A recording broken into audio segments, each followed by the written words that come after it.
Hi, everyone. Thanks for joining us as we are going to learn how to build a good resume today. Be sure to drop your questions or comments below, and one of our employment coaches will make sure to answer them for you. So let's go ahead and get started. We have Michael Clement with us today. He is an employment coach. Hi, Michael. Hello. How are you doing, Shelly? Good. Thanks for joining us. And I'm just going to go ahead and start talking. So, Michael, first question, how long should a resume be? So, as an employment coach for the Thrive program, I meet with a lot of people, and one of the main things that we do help people with is the resume. So, we tell most people to keep it to one page. You have to put your shoes in you have to put yourself in the shoes of the human resources person.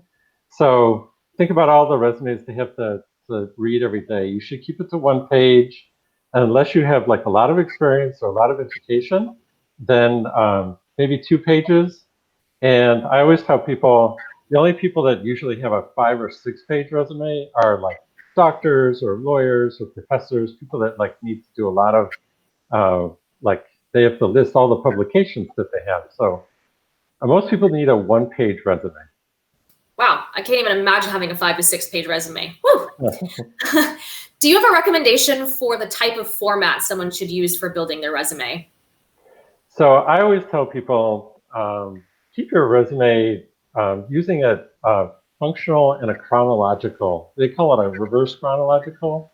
So you want to be able to list like your experience and your skills, but you also want to be putting down your dates, and you want to keep all of the dates in the resume. A lot of people who haven't worked in a while, or maybe you're a high school student and you have like short job periods, they don't want to list their dates because they kind of want to hide that. So what you do is basically use the skills section at the top and then your work experience at the bottom. So that way you're highlighting your skills if you don't have good work history. But if you do, you want to list your work history in detail and give good job descriptions at the bottom. Okay, awesome. So a functional resume, is that what you said? That's what it's called? Yeah, like a functional chronological combination. Okay, awesome. How can someone make sure their resume stands out? So they always talk about keywords. You always hear that. Make sure there are keywords in your resume. Basically, that means that you want to use words that are in the job lead. So if you pick out job descriptions and words that kind of describe your experience related to the job, you want to put those in your resume. And you want to put them at the top of your resume. People have like words like that hidden throughout their resume. You don't want to have the human resources person kind of search for those. You want to have those right at the top right away. And then when they see those, they're going to read through your resume with more interest and spend more time looking at your resume. So put those keywords right at the top. Okay, awesome. Kind of speaking of keywords, similar, are there any overused buzzwords that you think people should avoid using? So a lot of people with like really long resumes, they'll have all these words that pretty much anybody can put on the resume, and it's nothing that you can prove in an interview or on your resume. So don't use words like great communicator, or people will put very organized or punctual, dependable. Human resources people that read resumes, they read those words all the time because so many people put them on their resume. You don't need to include them. So keep those words off your resume. Just use the words like we talked about before. Relevant, something related to your job experience, related to the position. Use those words, not the other words that you can't prove. Okay, that makes sense. What information does not belong on a resume? So some things you don't want to put on a resume is like a picture. You don't want to put a picture of yourself. You don't want to include personal information like your birthday, whether you're married or not, your ethnicity. You don't need to include those things on a resume. Some people come from other countries, and in those countries they do require that. You need to put down your birth date and if you're married or not.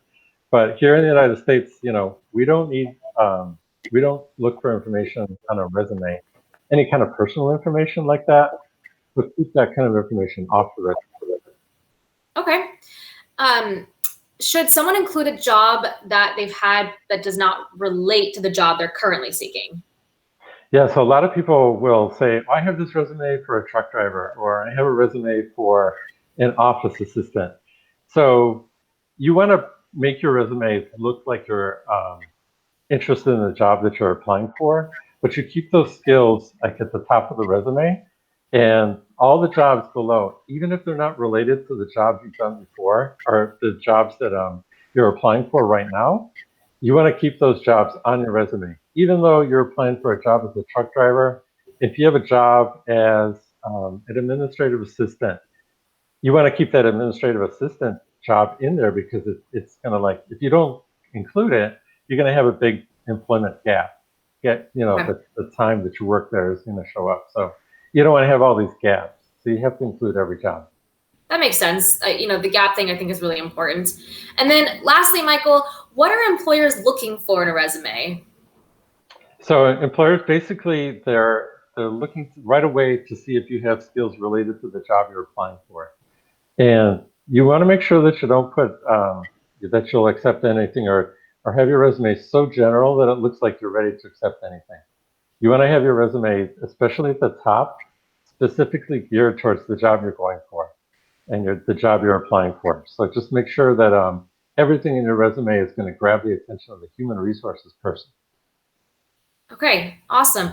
Michael, thank you for giving us those quick tips and some helpful information about how to build a good resume. So if anyone has any questions, again, make sure to just drop them below, and Michael or one of our other employment coaches will answer them for you.